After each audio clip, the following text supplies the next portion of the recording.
آپ جانتے ہیں کہ دال ایک چھوٹا سا حرف ہے، لیکن اسے صحیح مخرج سے ادا کرنا ہر قرآن پڑھنے والے کے لیے ضروری ہے۔ آئیے آج اسے آسان انداز میں سمجھتے ہیں۔ حرف دال عربی حروف تہجی کا 8واں حرف ہے۔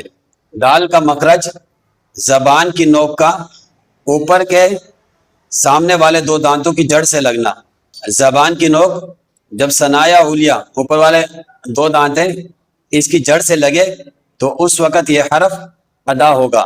دال ہمیشہ باریک حرف ہے، اسے موٹا نہیں پڑھا جاتا۔ دال کو صاف، واضح اور مکمل ادا کرنا چاہیے۔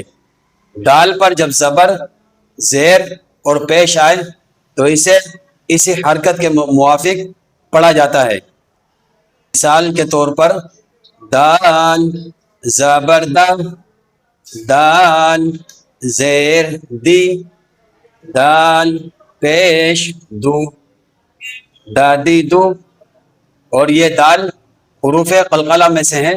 حروف قلقلہ 5 ہیں: قاف، طا، با، جیم، دال، جن کا مجموعہ قطب مجدن ہے۔ جب یہ حرف ساکن ہو تو اس پر قلقلہ کریں گے۔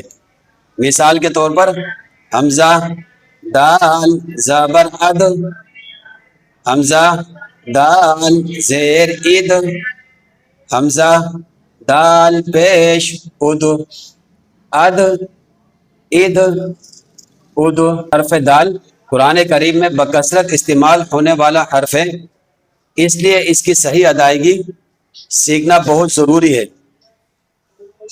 اس سبق کا مقصد حرف دال کی پہچان، اس کے صحیح مخرج اور درست ادائیگی سیکھنا ہے تاکہ قرآن پاک کو صاف، واضح اور صحیح انداز میں پڑھا جا سکے۔ اللہ تعالی ہم سب کو قرآن پاک درست ادائیگی اور تجوید کے ساتھ پڑھنے کی توفیق عطا فرمائے، آمین۔ ویڈیو اگر اچھی لگے تو اسے لائک اور اپنے دوستوں کے ساتھ شیئر کریں، اور ہمارے یوٹیوب چینل مولانا عبدالرحمن مداخیل کو ضرور سبسکرائب کریں تاکہ نورانی قاعدے کے اہم اسباق آپ تک بر وقت پہنچ سکے۔ ہمارے یوٹیوب چینل کا لنک اس ویڈیو کے ڈسکرپشن میں موجود ہے، اور کمنٹ میں اپنے تاثرات کا اظہار کیجیے گا۔ آپ کی محبت، حوصلہ افزائی اور دعا ہمارے لیے قیمتی سرمایہ ہے۔ السلام علیکم ورحمۃ اللہ وبرکاتہ۔